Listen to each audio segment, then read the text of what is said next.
لا إله إلا الله. الحمد لله رب العالمين، والصلاة والسلام على سيدنا محمد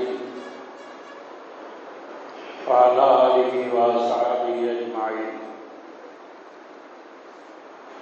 أما بعد، فقد قال الله تعالى في القرآن المجيد: أعوذ بالله من الشيطان الرجيم، بسم الله الرحمن الرحيم.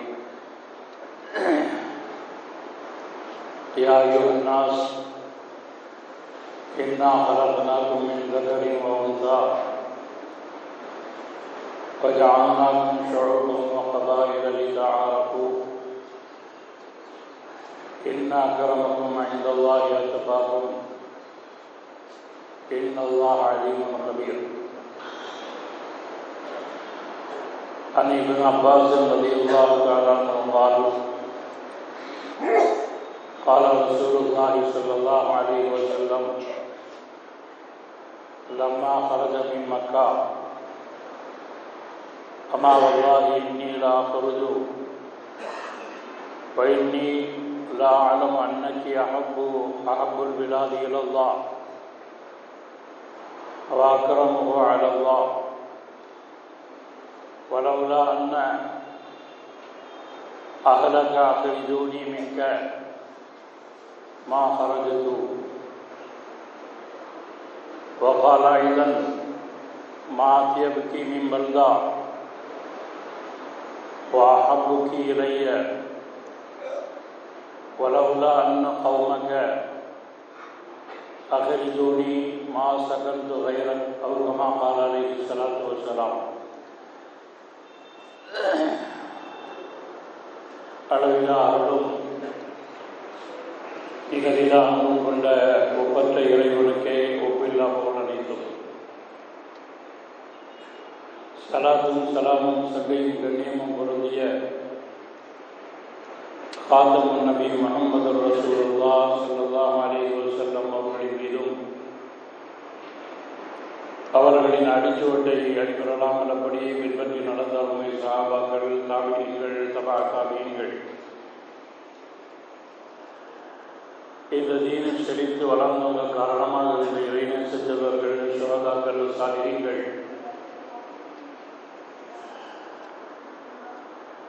இன்னும் அங்கு குழுமி இருக்கும் நம் அனைவரின் மீதும் அல்லாஹ்வின் சாந்தியும் சமாதானமும் என்றென்று குறித்தாவதாக. கண்ணியத்திற்குரிய அல்லாஹ்வின் நல்லடியார்களே, நாம் இன்று அடைய பெற்றிருக்கிற நாடு இருக்கிறதே,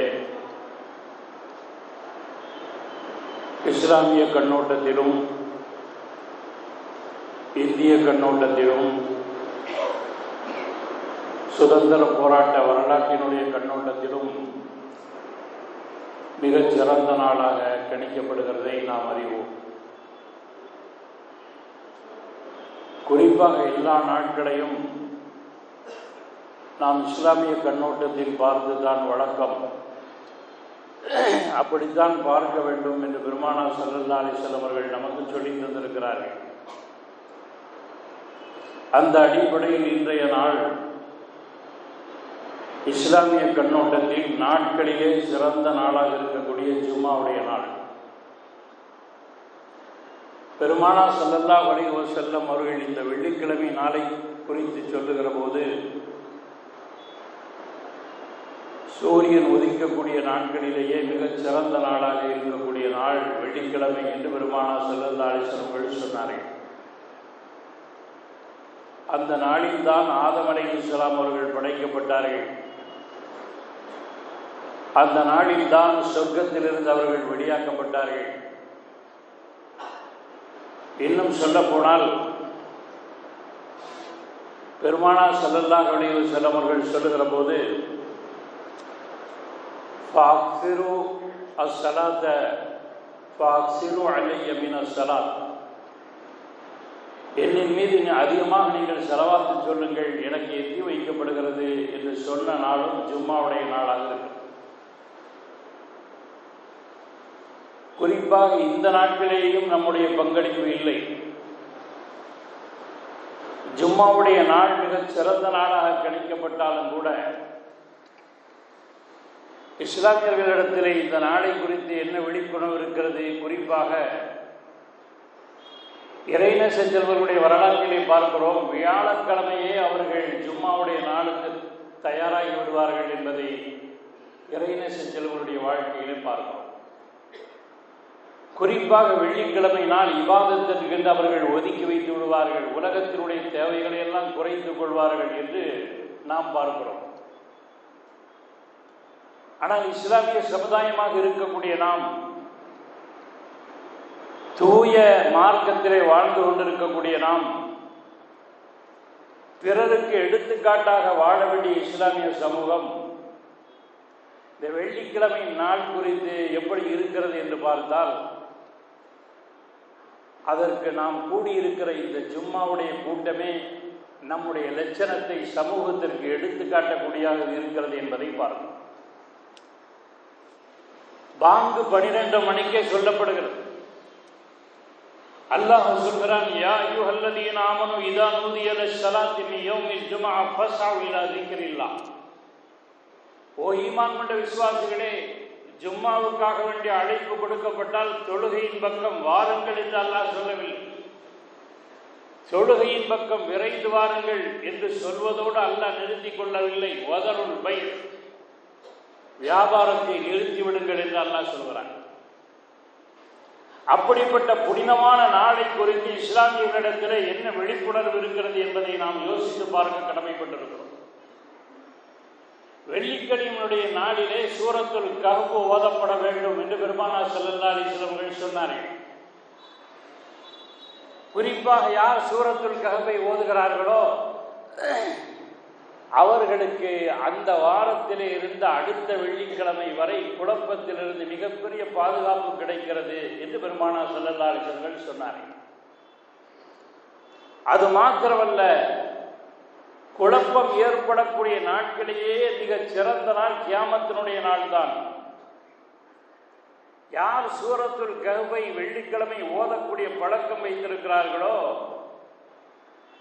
அவர்கள் அமளி துமளிகள் நிறைந்த அந்த குழப்பமான நாளினுடைய குழப்பத்திலிருந்து பாதுகாக்கப்படுவார்கள் என்று பெருமானார் ஸல்லல்லாஹு அலைஹி வஸல்லம் சொன்னார். ஒரு செய்தி விட்டு யார் ஜும்மாவுக்கு முதலில் வருகிறார்களோ அவர்களுக்கு மாடு அறுத்த நன்மை, அதற்கு பிறகு ஆடு அறுத்த நன்மை, அதற்கு பிறகு கோழி அறுத்த நன்மை, அதற்கு பிறகு முட்டையை குர்பானி கொடுத்த நன்மை என்பதெல்லாம் ஹதீஸிலே சொல்லப்பட்டிருக்க, குறிப்பாக நமது பள்ளியில் சமுதாயத்திலே குர்ஆன் ஓத தெரியாதவர்கள் நிறைய பேர் இருக்கிறார்கள். தன்னை முஸ்லிம்களாக அடையாளம் காட்டிக் கொள்கிறார்கள்.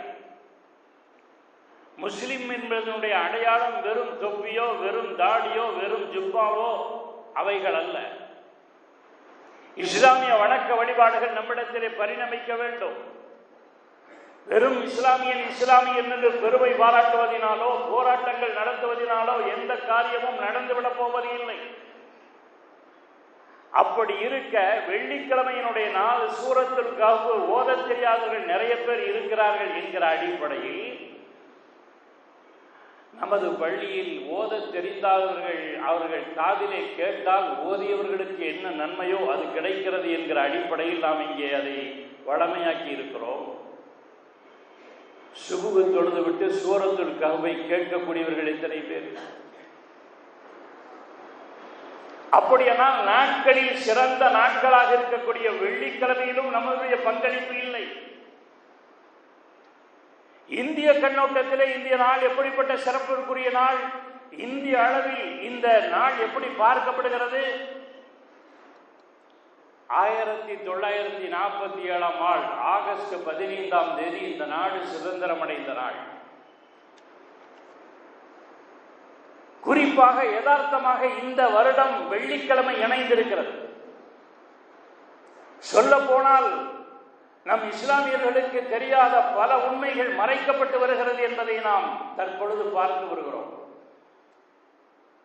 நிறைய பேருக்கு இஸ்லாம் குறித்தும் தெரிவதில்லை, இந்திய கண்ணோட்டத்தில் உள்ள சுதந்திரத்தை குறித்தும் தெரிவதில்லை, சுதந்திர போராட்டத்திலே முஸ்லிம்களினுடைய பங்களிப்பை குறித்தும் தெரிவதில்லை. குறிப்பாக சொல்வதானால் 1947 ஆண்டு ஆகஸ்ட் 15ஆம் நாள் இரவிலே சுதந்திரம் கிடைத்தது. அறிஞர் பெருமக்கள் சொல்வார்கள், அப்படி சுதந்திரம் கிடைத்த நாள் 27ஆம் நாள், ரமலானினுடைய 27ஆம் நாள், லைலத்துல் கத்ரினுடைய நாள். இப்ப இந்திய கண்ணோட்டத்தில் இந்த நாளை சிந்தித்து பார்த்தால், ஆகஸ்ட் 15 சிந்தித்து பார்த்தால், வரலாறு பதிவு செய்திருக்கிற உண்மை என்ன? லைலத்துல் கத்ர் இரவில் சுதந்திரம் கிடைத்திருக்கிறது. யதார்த்தமாக வெள்ளிக்கிழமை இந்த வருடம் அமைந்திருப்பது நமக்கு எதை சுட்டிக்காட்டுகிறது? பெருமானார் ஸல்லல்லாஹு அலைஹி வஸல்லம் தன்னுடைய சொல்லிலே சொல்வார்கள், நற்குறி பார்க்கலாம், துர்க்குறி பார்க்க கூடாது. அந்த அடிப்படையில் 27ஆம் நாள் தான் வரலாற்றிலே சுதந்திரம் கிடைத்திருக்கிறது. அந்த அடிப்படையில் சிந்தித்தால் ஆகஸ்ட் 15ஆம் நாள் வெள்ளிக்கிழமை வந்திருக்கிறது. இந்த அடிப்படையில் சிந்தித்து பார்த்தாலும் கூட இது நமக்கு சொல்லாமல் சொல்லுகிற பாடம் என்ன? இந்தியாவுக்கும் முஸ்லிம்களுக்கும் சுதந்திர தினத்திற்கும் முஸ்லிம்களுக்கும் சுதந்திர போராட்டத்துக்கும் சம்பந்தம் இருக்கிறது என்பதை சொல்லாமல் இந்த நிகழ்வுகள், யதார்த்த நிகழ்வுகள் நமக்கு சொல்லிக் கொண்டிருக்கிறது. இஸ்லாமியர்கள் இப்படித்தான் வாழ வேண்டும் என்று இந்த உலகத்திலே நியமிக்கப்பட்டவர்கள். எப்படி வேண்டுமானாலும் வாழலாம், எப்படி வேண்டுமானாலும் இருக்கலாம் என்பது ஆங்கில கலாச்சாரத்தின் அடிப்படை.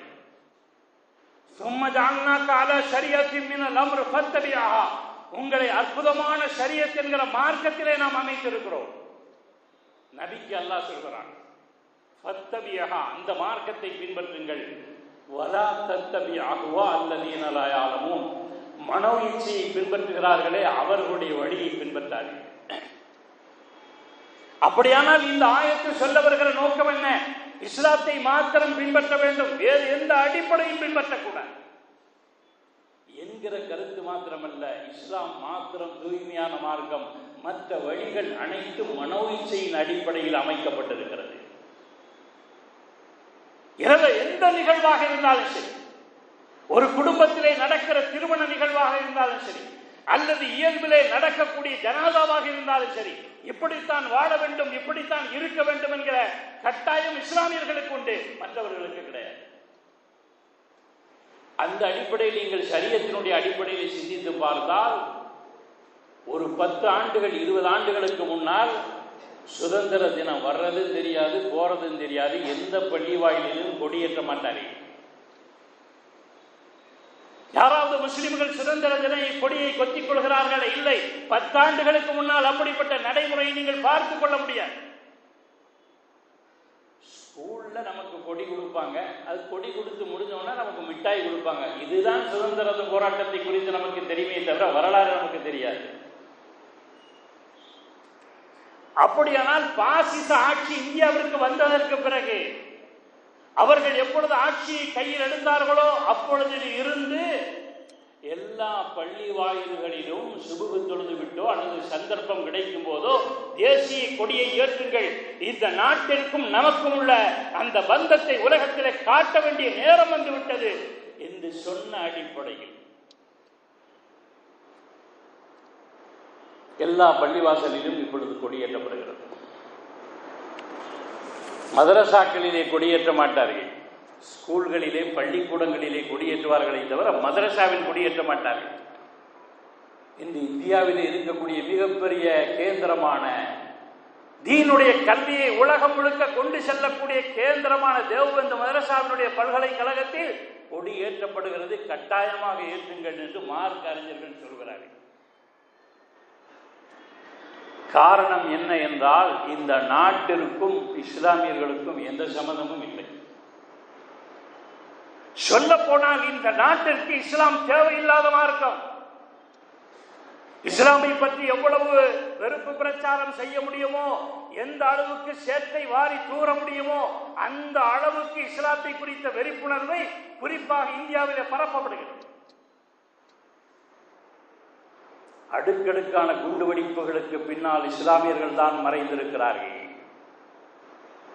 இஸ்லாமியர்கள் என்று சொன்னாலே தீவிரவாதியினுடைய அடையாளம் தாடியாக பார்க்கப்படுகிறது, தொப்பியாக பார்க்கப்படுகிறது. ஏனெனில் பல குண்டுவெடிப்புகள் நடந்து முடிந்ததற்கு பின்னால் கட்டிட இடிபாடுகளுக்குள்ளே ஜுப்பா எடுக்கப்பட்டிருக்கிறது, ஒட்டுதாடி எடுக்கப்பட்டிருக்கிறது. அப்படியானால் என்ன கட்டமைப்பை இந்த இந்தியாவில் உருவாக்கி வைத்திருக்கிறார்கள்? முஸ்லிம்கள் என்று சொன்னாலே தீவிரவாதிகள். அவர்களுக்கு குண்டு வைப்பதை தவிர வேறு ஒன்றும் தெரியாது. மேலே இருப்பதை பற்றி பேசுவார்கள், கீழே இருப்பதை பற்றி பேசுவார்கள். முஸ்லிம்களுக்கு இடையிலே இருப்பதை பற்றியோ, அறிவியலை குறித்தோ, மருத்துவத்தை குறித்தோ, நாகரிகத்தை குறித்தோ அவர்கள் சிந்திக்க மாட்டார்கள். அவருடைய மார்க்கம் தடை விதித்திருக்கிறது என்பன போன்ற மாயைகளை கட்டமைத்து வைத்திருக்கிறார்கள். போதாதது குறைக்கு வரலாற்றின் புத்தகங்களில் கையை வைத்து இந்தியாவிலே 800 ஆண்டு காலமாக ஆட்சியை, மிகச் சிறந்த ஆட்சியை இந்த உலகத்திற்கு கொடுத்த முகலாய மன்னர்களை குறித்து என்னென்ன அவதூறுகளை பரப்ப முடியுமோ அத்தனைகளையும் கட்டமைக்கப்பட்டிருக்கிறது என்பது மாத்திரமல்ல, அவைகளை எல்லாம் திருத்தி எழுதப்படுகிறது. அப்ப இஸ்லாமிய கண்ணோட்டத்தில் இருக்கிற வெள்ளிக்கிழமை ஜும்மாவுக்கும் நம்முடைய பங்களிப்பில்லை. இந்திய கண்ணோட்டத்தில் சிந்தித்தால் கொடியேற்றுங்கள், கண்டிப்பாக கொடியேற்றுங்கள் என்று ஆலிம்களுடைய கேந்திரமான மதரசா சொல்கிறது. சுபுஹ் தொழுது விட்டு எத்தனை பேர் இருக்கிறார்கள்? ஒரு 50 பேர் கூட இல்லை. அப்படியானால் இஸ்லாமிய கண்ணோட்டத்திலும் நம்முடைய பங்களிப்பில்லை, இந்திய கண்ணோட்டத்திலும் நம்முடைய பங்களிப்பில்லை. வெறும் வெற்று கோஷம் என்ன செய்யும்? பஸ் ஸ்டாண்டுகளுக்கு மத்தியிலே போராடுவோம் போராடுவோம், வக்ஃபு சொத்துக்களை மீட்போம், இந்த நாட்டை மீட்போம் என்று வெற்று கோஷங்களுக்கு என்ன மதிப்பு இருக்கிறது? மார்க்கத்திலும் நம்முடைய பங்களிப்பில்லை, மார்க்கத்திலும் நம்முடைய லட்சணம் இப்படி இருக்கிறது. எத்தனை பேருக்கு முஸ்லிம்களுடைய வரலாறு தெரியும்? எத்தனை பேருக்கு பெருமானாரியுடைய வரலாறு தெரியும்? எத்தனை பேருக்கு நபிமார்களுடைய வரலாறு தெரியும்? எத்தனை பேருக்கு நம்முடைய வரலாறு தெரியும்? நம் நாட்டிற்கும் நமக்கும் என்ன சம்பந்தம்? சுதந்திரத்திற்கும் நமக்கும் என்ன சம்பந்தம் என்பதை வெளிக்கொண்டு வர வேண்டிய கட்டாய நிலைமைகளில் இஸ்லாமிய சமூகம் தள்ளப்பட்டிருக்கிறது. சொல்ல போனால் காலையிலே பேசுகின்ற பொழுது சில பேர் பேசிக்கொண்டார்கள். எப்ப தெரியுமா கொடியேற்றினா கூட்டம் வரும்? நல்ல கந்தூரி சோறு மாதிரி சோறாக்கி போட்டீங்கன்னா நம்மால் கூடிடுவான். பேசுகின்ற பேச்சு. சனிக்கிழமை திருமணத்தினுடைய கவுன்சிலிங் கூட்டம் நடக்க போகிறது என்று அழைப்பு கொடுக்க போனால் அங்கு ஒரு பள்ளியினுடைய பொறுப்பாளரை குறித்து இப்படி சொல்லப்படுகிறது, நீங்க சோறு போட்டீங்கன்னு தெரிஞ்சா எங்க முத்தவள்ளி எப்படி இருந்தாலும் ஓடி வந்துடுவார். நான் பெயரை ஊரை சொல்ல விரும்பவில்லை.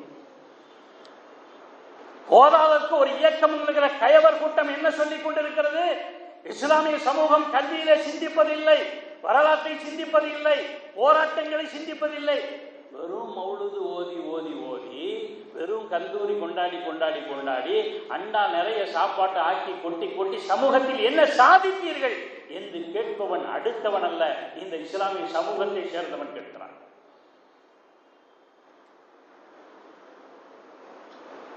கண்ணியத்துக்குரியவர்களே, அப்ப சோத்தை ஆக்கி போட்டால் சேருகின்ற கூட்டமா இந்த கூட்டம்?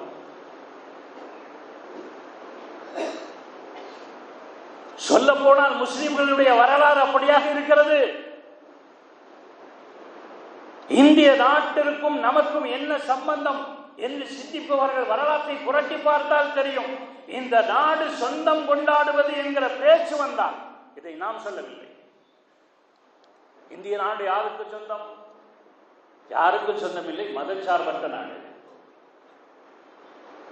உலகத்தில் இருக்கிற 199 நாடுகளுக்கும் இல்லாத ஒரு தனிச்சிறப்பு இந்தியாவிற்கு இருக்கிறது. இயற்கை வளங்கள் மாத்திரமல்ல, எல்லா மதத்துக்காரர்களும் ஒற்றுமையாக தன்னுடைய உரிமைகளோடு வாழக்கூடிய ஒரு நாடு இருக்கிறது என்று சொன்னால் அது இந்திய நாடுதான் என்கிற பெருமைக்குரிய நாடு உலகத்தில் இந்திய நாடு மாத்திரம்தான் என்று சொல்லப்படுகிறது.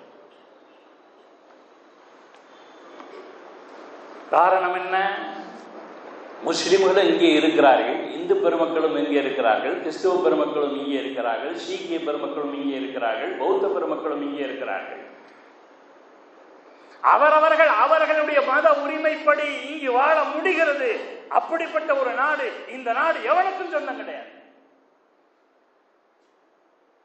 அப்படித்தான் இயல்பாக பேச வேண்டும், அப்படித்தான் நாட்டினுடைய நிலைமை இருக்கிறது. ஆனால் இன்று பல நேர்காணல்கள் யூடியூபின் வழியாக பார்க்கிறோம், தொலைக்காட்சிகளின் வழியாக பார்க்கிறோம். இந்த நாடு யாருக்கு சொந்தம்? எங்களுக்குத்தான் சொந்தம் என்று சிலர் சொல்லிக் கொண்டு அலைகிறார்கள். அவர்களுக்கும் இந்த நாட்டுக்கும் ஏதாவது சம்பந்தம் இருக்கிறதா? வரலாற்றை தேடி பார்த்தால் புரியும். அவர்களுக்கும் இந்த சுதந்திரத்துக்கும் ஏதாவது சம்பந்தம் இருக்கிறதா? எந்த சம்பந்தமும் இல்லை என்று நாம் இதுவரை வாழ்ந்திருக்கவில்லை, மற்றவர்கள் சொல்கிறார். அதில் ஒரு நெறியாளர் கேட்கிறார், இந்த இந்திய நாடு யாருக்கு சொந்தம் என்கிற பேச்சு வந்தார். இந்திய நாடு இந்துக்களுக்கு சொந்தமா அல்லது கிறிஸ்தவர்களுக்கு சொந்தமா, முஸ்லிம்களுக்கு சொந்தமா? யாருக்கு சொந்தம்? யாருக்கும் சொந்தம் இல்லை என்பது இயல்பு. அப்படி யாருக்கு சொந்தம் என்கிற பேச்சு வந்தால்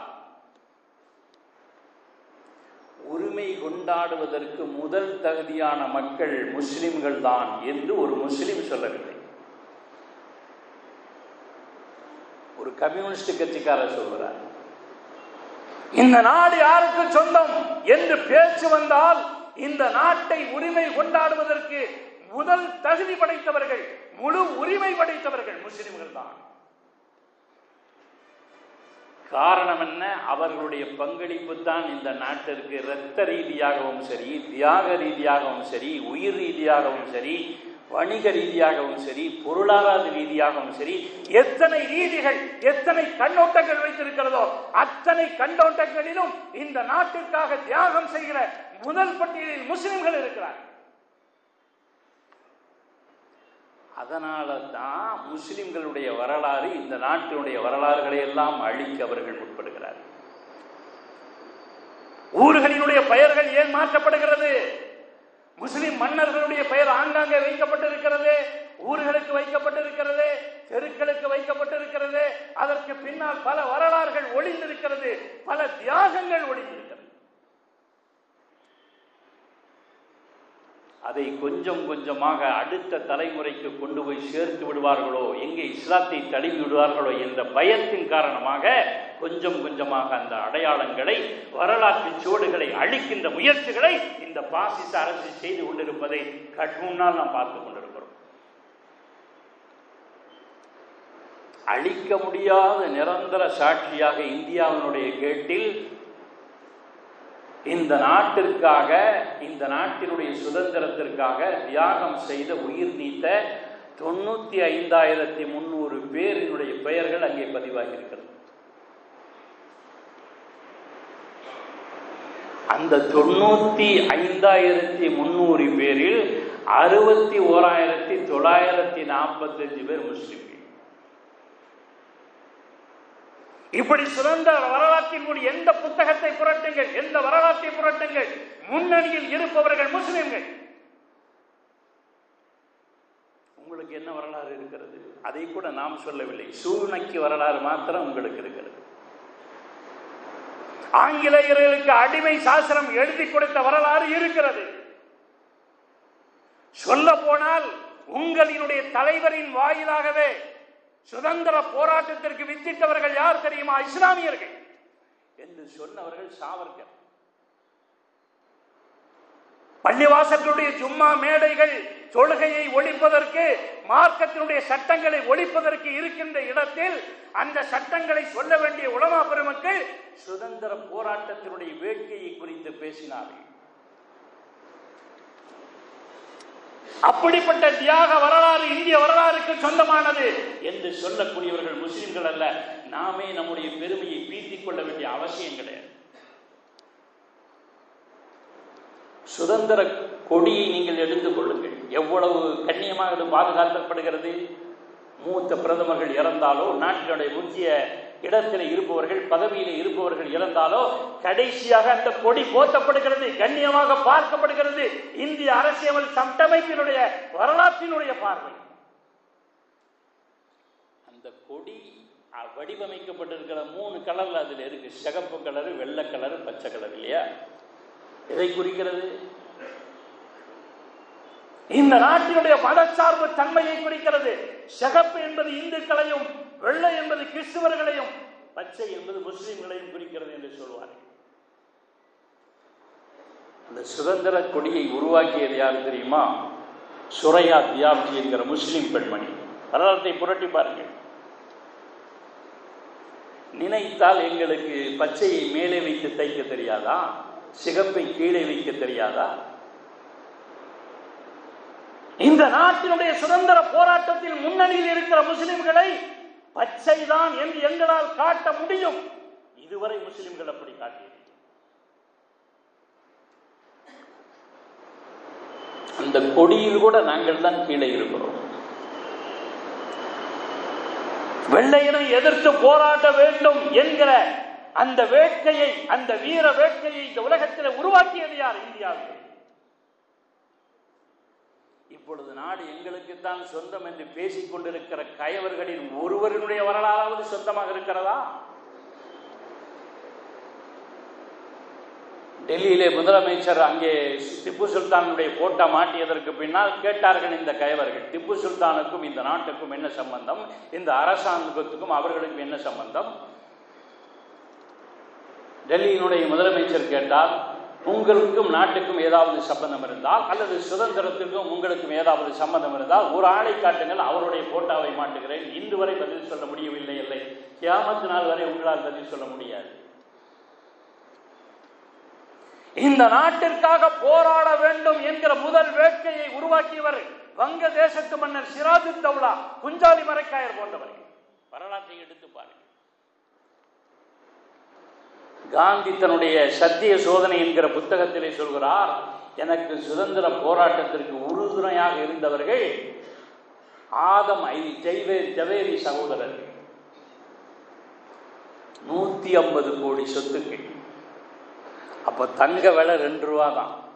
150 கோடி சொத்துக்களை இந்திய நாட்டினுடைய சுதந்திரத்திற்காக இழந்தவர்கள் முஸ்லிம்கள். வஉசி கப்பலை பற்றி நாம் படிக்கிறோமே, அந்த கப்பலினுடைய ஓட்டத்திற்கு கொடுத்தவர் யார்? அந்த காலத்திலேயே 2 லட்சம் கொடுத்தவர் பக்கீர் முகமது என்று சொல்லக்கூடிய வள்ளல். நேதாஜியினுடைய அந்த போராட்டத்திற்காக வேண்டியும் இராணுவத்திற்காக வேண்டியும் கொடுத்தவர் வள்ளல் ஹபீப் முகமது என்பவர். போகின்ற இடத்திலெல்லாம் நேதாஜி இப்படி பேசுவாராம், இந்த நாட்டை பிடித்திருக்கக்கூடிய பீடை போக வேண்டுமானால் ஹபீப் என்கிற மருந்தை வாங்கி அருந்துங்கள். இப்படியே வரலாறு முழுக்க பக்கம் பக்கமாக படித்துக் கொண்டே போகலாம். படித்தால் ஆச்சரியத்தின் விழிகளில் சென்று சிக்கிக் கொள்வீர்கள். அந்த அளவுக்கு சுதந்திர போராட்டினுடைய வரலாறு முஸ்லிம்களினுடைய ரத்தத்தால் எழுதப்பட்டிருக்கிறது. சொல்லக்கூடியவர் முஸ்லிம்கள் ஒருத்தரும் இல்லை, குஷ்வந்த் சொல்கிறார்.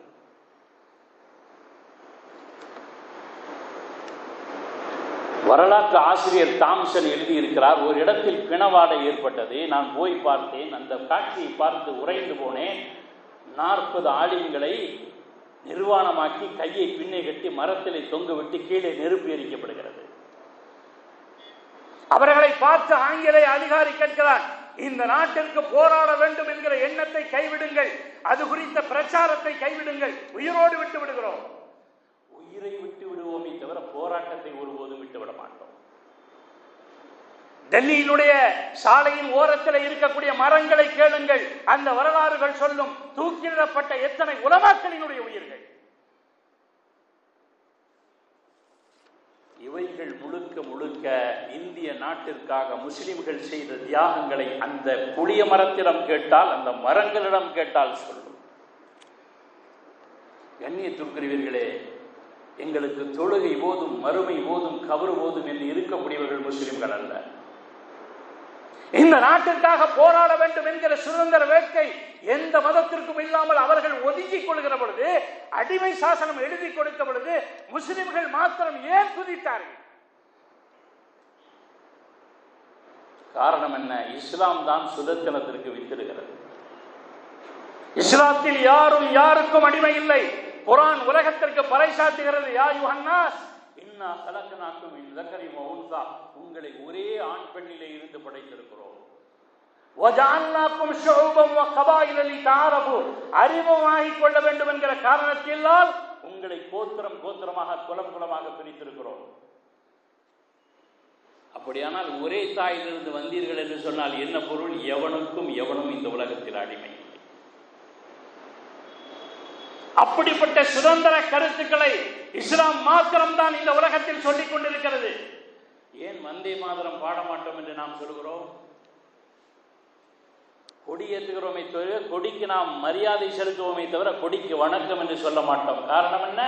ஒரு முஸ்லிம் தலை சாய்த்தால் ஒரு முஸ்லிமினுடைய வணக்கம் அல்லாஹ்வுக்கு மாத்திரமே. தாய் மண்ணே வணக்கம் என்று கூட நாம் சொல்ல மாட்டோம். வணக்கம் என்பது வேறு ஒருவனுக்கு, மரியாதை என்பது தான். யா அய்யுஹன்னாஸ் இன்னா ஹலக்னாக்கும் மின் ஸக்கரி வ உன்ஸா, ஒரே ஆணின் பெண்ணிலிருந்து படைக்கப்பட்டிருக்கிறீர்கள். உங்களுக்கு மத்தியிலே எந்த பேதமும் கிடையாது. அதை இன்று வரை 1400 ஆண்டுகளாக தொழுகையில் காட்டிக் கொண்டிருக்கிற சமூகம் இஸ்லாமிய சமூகம் மாத்திரமே. அவன் எஸ்டியாக இருக்கலாம், குப்பை அள்ளக்கூடியவனாக இருக்கலாம், ஏன் கழிவு மலம் அள்ளக்கூடியவனாக கூட இருக்கலாம். அவன் முஸ்லீமாக வந்தால் அவனுக்கு முன் சப்பிலே இடம் கிடைப்பதற்கு இஸ்லாமியர்கள் இடம் கொடுப்பார்கள். ஏன் அவன் ஓதி படித்தால் இமாமத் செய்வதற்கு கூட இஸ்லாமிய சமூகம் தயாராக இருக்கிறது. அப்படிப்பட்ட சமத்துவத்தை, அடிமைத்தனம் இந்த உலகத்தில் இல்லை என்ற சுதந்திர வேட்கையை இந்த உலகத்தில் இஸ்லாமிய மார்க்கம் மாத்திரம்தான் கொடுத்திருக்கிறது. அந்த வேட்கையை உள்வாங்கியவர்கள் இஸ்லாமியர்கள். எனவேதான் அவர்கள் இந்த நாட்டை காட்பதற்காக அவர்கள் போராடினார்கள். சொல்ல போனால் தான் பிறந்த மண்ணை, தான் இருந்த ஊரை நேசிப்பது பெருமானாரினுடைய சுன்னத்.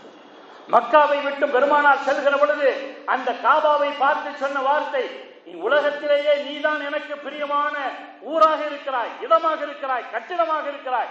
இந்த மக்கள் மாத்திரம் என்னை வெளியாக்கவில்லை என்று சொன்னால் நான் வேறு எங்கும் செல்ல மாட்டேன் என்று பெருமானார் ஸல்லல்லாஹு அலைஹி வஸல்லம் சொல்ல வார்த்தைகளுக்கு உள்ளால் தாய் மண்ணை நேசிப்பது வெறும் மிஸ்வாக்கு போடுவது, ஜுப்பா போடுவது, தொழுவது மாத்திரமல்ல சுன்னத்து. தாய் மண்ணை நேசிப்பதும் சுன்னத்து என்று உலகத்திற்கு உணர்த்திய மார்க்கம் இஸ்லாமிய மார்க்கம். ஆனால் அப்படிப்பட்ட முஸ்லிம்களினுடைய நிலைமை இந்த நாட்டிலே எப்படி இருக்கிறது? எப்படி இருக்கிறதுங்கிறதுக்கு 2 வகை. ஒன்று, நம்மாலே முதல்ல சரியில்லை. ஒன்று, நாட்டு ரீதியாக வரலாறு தெரியவில்லை, இஸ்லாமியர்களிடத்திலேயே இல்லை.